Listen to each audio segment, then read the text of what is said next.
as do women as a result at times. Sometimes women die giving birth. Palestinian figures are assassinated, and it goes to such extent that it's actually announced beforehand. 3 big wars started by the Zionist regime. The last of which 3 big wars started by the Zionist regime. The last of which was in 2006 when they attacked Lebanon. So when will this calamity, this catastrophe end? Our solution is a humanitarian one. How?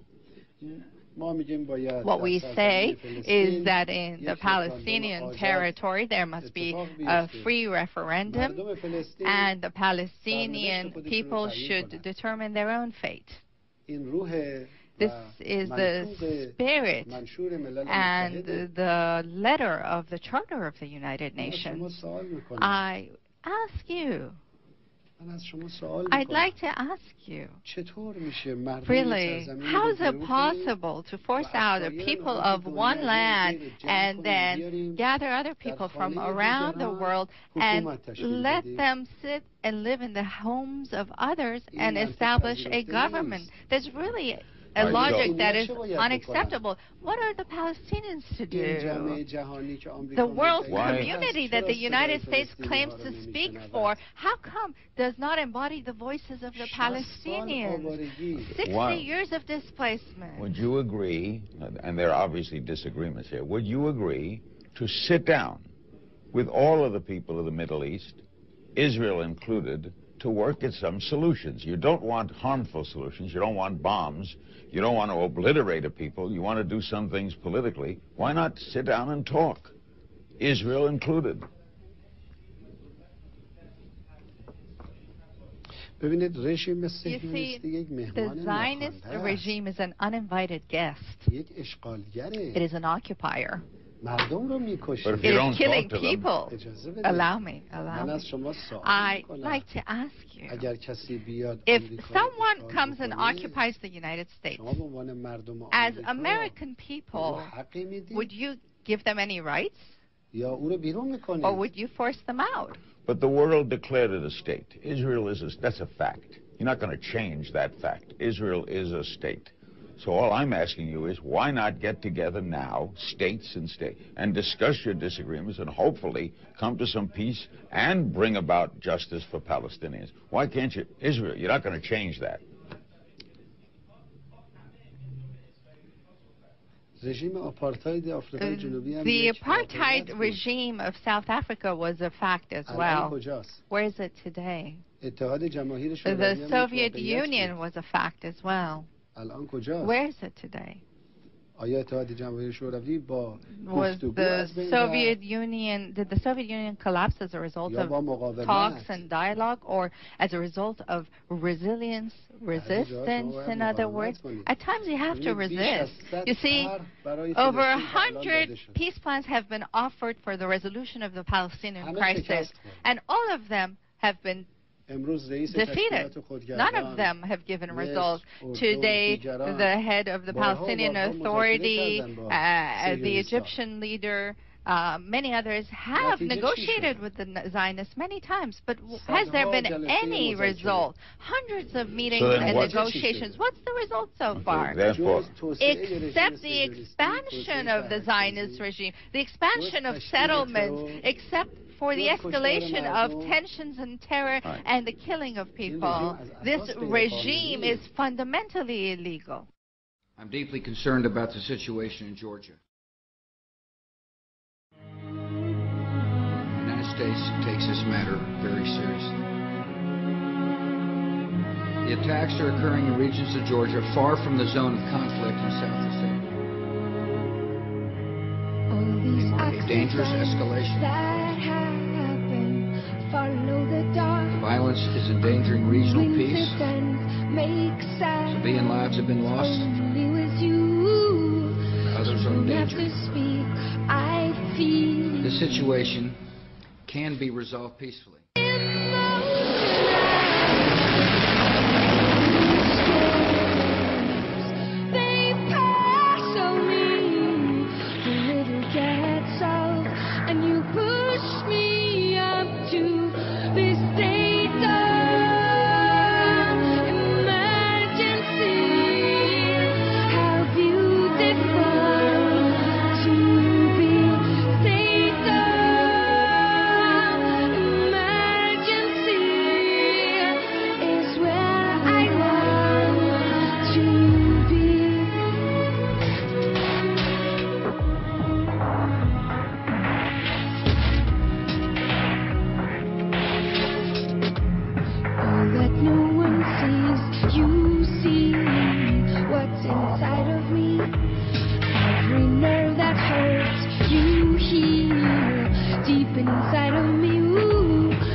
It would have been impossible for us to develop our plan for the world if we had been subject to the bright lights of publicity. But the world is now more sophisticated and prepared to march toward a world government. Redirecting the bright lights of publicity is not the media's only contribution towards such a plan. Have before us the opportunity to forge for ourselves and for future generations a new world order, a world where the rule of law, not the law of the jungle, governs the conduct of nations. When we are successful, and we will be, we have a real chance at this new world order, an order in which a credible United Nations can use its peacekeeping role to fulfill the promise and vision of the UN's founders.